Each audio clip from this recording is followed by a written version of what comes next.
Charles Colero, grazzi tal-ilqajt l-istedina tagħna għal din l-intervista. Nixtieq nibda billi nistaqsik. Għalik, x'inhi l-letteratura? Il-letteratura hija kelma ftit twila u fiha sinifikat twil ukoll. Għax il-letteratura hija kitba mhux bħal oħrajn. Hija iktar ogħla minn kitbiet oħrajn, iktar sofistikata, għandha ħafna taqsimiet ukoll, mhux sempliċement tikteb bl-addoċċ. Għandek il-poezija, għandek il-folklor, għandek l-istorja. Kollha illi maġunin taħt il-kelma letteratura. Ma letteratura hija kelma lettera, għaliex għandek it-littri għaddejjin waħda wara l-oħra, alfabet, skont il-lingwa li tuża. Sfortunatament il-letteratura mhux kitba li toqtal kulħadd. Trid tkun speċifikat. Jkun hemm xi ħadd li biex ngħidu hekk iktar raffinit u iktar jersaq lej xi ħaġa li perfetta.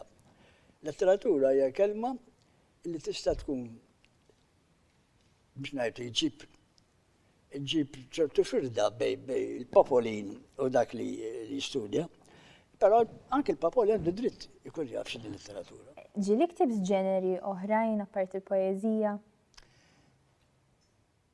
Jiena net barra l-poeżija nikteb proża wkoll. Ma tantx kelli essays u hekk anke radiodrammi u postijiet fejla suġġetti temi. Imma l-iktar l-aħħar kont qed nagħmel riċerka fuq il-folklor. Il-folklor pajjiżna. Fil-fatt għandi il-programmi tiegħi tar-radju bħalissa għaddej fuq hekk. Snajja li m'għadhomx magħna, is-sinja pereżempju. Il-qiegħ kif kienu jarblu, dak kienu jkun kollha kitbiet daw illi jikkomplementaw ukoll il-varjetà ta' xogħlijiet li għamilt fil-fatt. Għażilt 3 poeżiji b'kollox. Waħda tradizzjonali imsejsa fuq il-sonett, isma' miegħu. U 2 oħra iktar fuq stil biex ngħidu hekk aġġornat ma' żminijiet tal-lum. L-ewwel waħda Erġa' Settembru hija poeżija sonett tradizzjonali u fl-istess patriottiku. Erġa' Settembru ressaq fuq il-gżira is-seb qaddis li tul is-snin jerfana biex niżġu l-anja tal-ħelsien. Bifkira taż-żewġ rebħiet li tajt lill-Malta tagħna. Għajjimna biex fakkarna l-ġieħ. Għajjena fil-mixja tal-progress tlifna l-istorja. Ħeġġiġna biex nsermu l-qalbjena li darba kidbu b'demmhom dil-vittorja. Anfoħġu ruħna llum min-nifs li dewwa lill-midrubin ta' fuq is-swar ġelliela. Urina kif intifes ġieħ li dewwa li sabu lill-Maltin fl-għaqda u rrieda. Żewġ rebħiet kbar ibqajdhom lil kulħadd. Żewġ klil tar-rant li ma jitbilu qatt. U semmejt li ġieli ktibt il-proża wkoll u xi essays. Kif tagħżel bliema ġeneru se tikteb? Jekk hux poeżija jew proża, jew jażluk huma? Poeżija titqanqal anke semmejtlek il-kampanja l-poeżija x'Malti. Ma jfissirx ħadd tikteb fuqhom, imma pereżempju għandek il-filosofija tal-ħajja kif tara l-ħajja. Issa l-poeżiji tiegħi għamilt ħafna minnhom iħarsu lejn tradizzjoni. U oħrajn iħarsu lejn sil ta' żmien biex ngħidu hekk, iktar modern, iktar allura qattom fl-imkien, semmejtu Janus miljard għax għandek ħafna drabi fil-fatt. Allura kif bdejt tikteb u meta bdejt tikteb? Dik mistoqsijiet għalli ċertu nostalġija. Jiena kont għamil żmien is-seminarju Għawdex. Kont tal-saċerdoti, ma insomma ma nexxiex l-affarijiet. Imma min kien jgħallimni Giuseppe Muscat minn Nadul. U debba għalli jiena ma poeżiji ta' seri, toqgħod tilabli bil-kliem, mislu mhux qed nilab bil-kliem tajn. Għandek ċerti sentenzi jitqabblu jisom fi kliem ieħor, induna li jien għandi xi ħaġa differenti minn ħadd ieħor. Umma ta' kolli xi Malta hawnhekk spiss tad-dar naturalment kont immur nifrekwenta ħafna il-konvent tal-Carmel Belt. U kien jallimni ċaħat, għalli għawnek ta' fil-Milan maħna il-professur Anastasio Kuxkiri, li huwa l-poeta tal-Madonna u tal-kelma Maltija. Għanta biex nimijaw. U ħaġa, tad-daħli ħanajlek ta' għalix, malli għalli għaraf li niktab il-poeziji, għalli ġibli xie waħda ħana rawa ftit. U ġiblu, niftakar. U niftakar kont għamil poezija f'sfond reliġjuż, tal-karam naturalment il-santuarju, eccetera.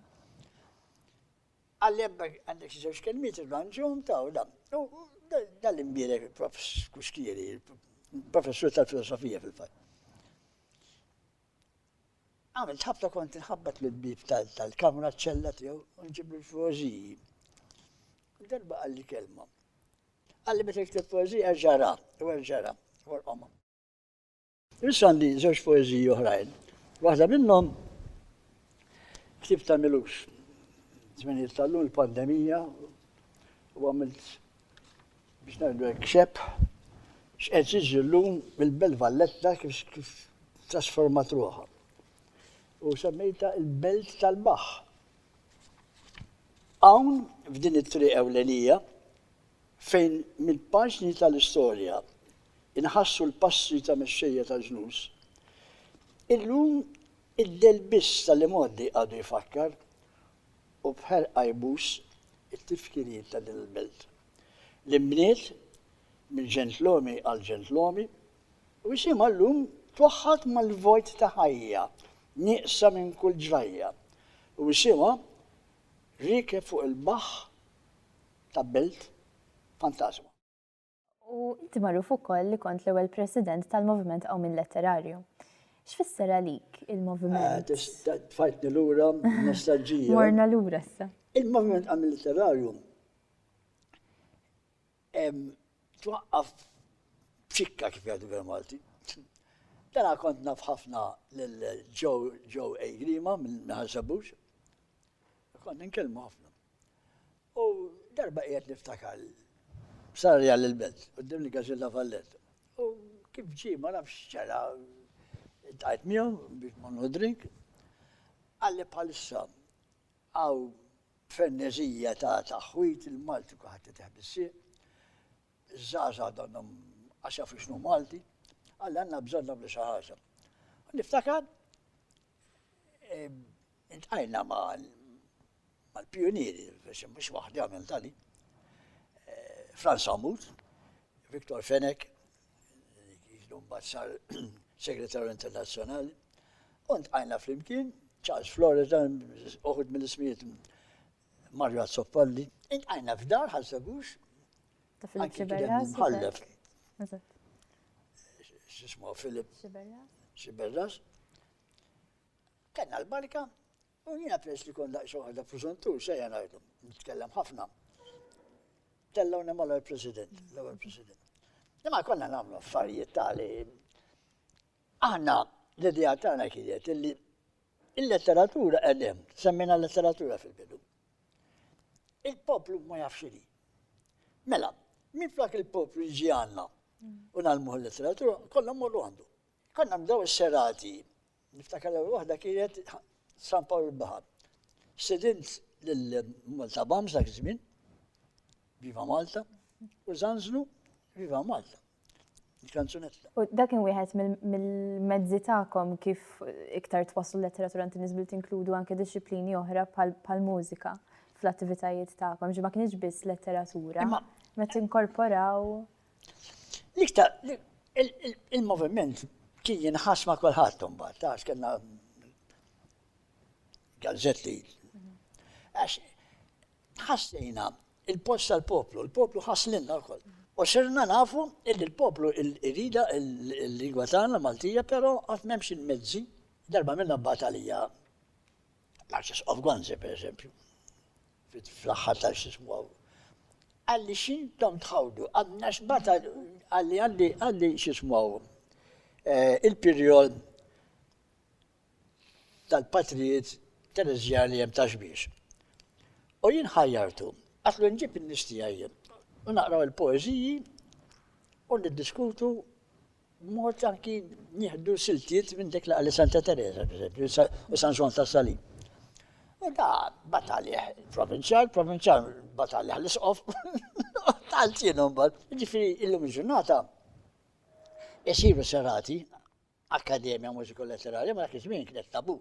Dik il-ħaġa tikteb il-pożi bil-kitara jdoqqu.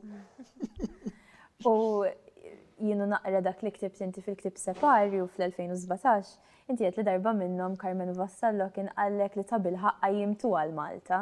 Iva. X'fisser għalik li xi ħadd kittib stabbilit, inti qed li kien ħabib tiegħek ukoll Carmen Vassallo, m'għandek poeta stabbilit li aktar nassoċjawh mal-poeżija romantika jew forsi jibda miexi aktar lejn il-moderniżmu. Imma xi ħadd jisu minn ġenerazzjoni ta' qabilkom li qed jgħidilkom hekk qajjimtu għal Malta. X'fisser għalik? Dal-moviment tant kienet jagħmel. Ma dejjanix jien dejjem mat missier għallimni. Ma tistax tagħmel xi ħaġa li ma tismax reazzjoni tagħha. U llum il-ġurnata għadek tikteb? Għadni però frisht iktar mill-poeżiji. Nikteb ħafna fuq it-tradizzjoni tal-Malti. U sibt appoġġ ħafna minn nies li jiksbu li wkoll. Datti għandi peżempju taħat jien għandi program fuq ir-radju, Raġa Malta, jismu bejn ġrajja u drawwa. Sfond tal-folklor. Allora jien nkun nagħti idea fuq x'għan nitkellem. L-aħħar li tkellim pereżempju fuq ktib ta' riċerka fuq il-ballata tal-bjut kif kienu jbaltu. Iż-żeffun bil-marzeppa, insomma, ma ġibtu wieħed jitkellem fuq wkoll. Daw kull nartati kolli wieħed jitkellem fuq suġġett partikolari li huwa folklor. U hemm xi perjodu meta waqaft tikteb il-letteratura? Ma waqaftx bil-letteratura, għax ktib il-poeżija li ktib dal-aħħar fuq il-belt, għabba l-pandemija, waħda minnu. Imma nikteb kulta poeżiji mhux neċessarjament patriottiċi. Għabel kont iktar marbut ma' drawit tagħna, kont iktar tradizzjonali biex ngħidlek. Ma l-ġurnata naħseb illi jekk tiġi epoka, per esempio, anki suġġetti kontroversjali bħal abort. Ktibtu ukoll fuq. U sibt xi xkiel matul ħajtek biex tikteb u anke biex tippubblika? Fi xkiel iktar ikun hemm tafint meta konna fil-moviment qabel literarju, jien kont wieħed minnu għatwalment ta' Folja, President kont xorta kont nikteb. Kienu jsejħuna l-poeti ta' tikek. Għaliex ta' tikek? Għax tikteb l-immulaw u tieqaf. Imma kollettivament konna riċivu l-kritika aħna. Il-poezija maħuda mill-tini ktib ta' poezija tiegħi, abort. In-noti imżarżra mal-ħitan ta' dari iwasslu minn ġorraġu tal-ġirien il-qbis bla ruħ mat-temp ta' ferneżija u l-kripa d-dej fil-mużika ta' żmien iżda x'imkien li wieħ tar-rieħ li nefaħ kullimkien għaddej kuljum iħabbat jingħaj bla mistrieħ iwassal mill-maluq il-qbiż irried fuq diska kollha l-fiq u biki fgat fil-ġuf imbiċċer ta' ommijiet għattiela tal-ulied. U kellek problemi biċ-ċensura? Kellek xi problemi biċ-ċensura? Mhux li tajt, le, mhux li tajt. Tal-moviment forsi li semmejt il-naqbel. Le, jiena kont ħabib ħafna, kien manna wkoll Albert Marshall. Dak kellu problemi ta' ċensura. Għajna kont nitgħallem li żballi kien mhux żballi. Imma darba minna reċta, preħna reċta, għalla pers. U mhux ħansemmi min, imma indirettament semmejt ukoll. Daħħal kliem. B'abtu sens. U kliem kelma il-natura tajlek, pipi u da kollox kif inibber beda ħidex affarijiet. Naturali ma tgħidhomx waqt. Bil-ċabxin, bil-ċaxpinna, bil-ġissafrin. Daw il-kritiċi kienu kollettivi. Fejn biex li kont il-President, xina kont neħelija maħħom da, biex jkun hemm għed nistana ċħalġi batalija biex nara ċensura xejja. Kienu zminijiet eċitanti u kitbu l-istorja. U temmen imbagħad fl-autoċensura? Li tiċċensura lilek innifsek? Mux kont bila għal-bizzej biex nitallem l-isbija ta' ħaddieħor. Għax imma rix lill-letteratura tagħna u l-Malti li nitkellmu aħna jiġi timbrat bħala l-sien ta' klim doppju sens. Għanna dik il-famma, xil-Malti taf xejn il-Malti. Jiena ma teġed biex niktem noqgħod attent però, biex ma nirċivix kritika ibbażata fuq preġudizzji ta' ħaddieħor. U kif taħseb li dak li jkun qed jiġri madwarek jaffettwa l-kidbiet tiegħek? Ma sax tiktib affarijiet, ma nistax tiktib fuq il-qamar jien qatt ma tlajt hemm fuq. Imma l-ħajja madwarek li qiegħda nkollu miegħek tixtarra n-nifs tagħha u tipprova tagħtiha ħajja oħra permezz tal-kitba. Kif tħares lejn l-iżvilupp tal-letteratura Maltija miż-żmien meta bdejt tikteb inti sal-lum il-ġurnata? Nista' ngħid li morna tajjeb u morna ħażin ukoll. Li ġara illum hawn ċertu presunzjoni illi kritika ma jaħdux, jien meta kont żgħir ngħidlek kont immur nagħti x-xogħol tiegħi għal kritika ħadd ieħor jifhem. Illum il-ġurnata kulħadd jikteb anke fuq ir-red isma' ħanaqralkom poeżija fiha taqra poeżija, għal tistudjat tal-poeżija. Illi kultant naħseb li aħna nazzjon tad-dilettanti kultant. Illum dak iż-żgħażagħ jiena kibirt fl-età u kibirt mhux ħażin, però illum il-ġurnata xejn mhu xejn li kollox jgħaddi. U pariri u beżbiżijiet ma jaħduhomx ħafna drabi. Jgħidlek dak iż-żmien ieħor, bil-ġurnata mhux hekk. Mistoqsija li għadlek naħseb li għamilt li. U lilin mill-letteratura, l-aħħar mistoqsija din, lilin mill-letteratura il-Malta li ngħixu fiha llum, kif tara nbidlet?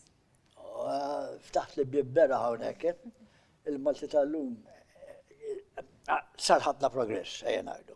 Imma mhux kull progress avvanzajna b'mod illi għamil ġid ħafna drabi. Jiena nħobb tradizzjonalista nħobb il-folklor jkun nħobb il-tradizzjoni. Malta sar ħafna progress, li aġġornajna ħafna żmien tal-lum. Imma il-Malti jgħid ukoll konna aħjar meta konna għar. Għax il-familja kienet iktar miżura li hemm tajjeb il-mara, qed nitkellem ma' wara, l President ħanajt, emanċifat. Ma anke tfal illum tfal ta' 11 sena, saru żgħażagħ mill-ewwel. Illum sparajna l-fuq. Mela sar progress. Tajjeb, grazzi ħafna tal-ilqajt l-istedina tagħna ta' din l-intervista.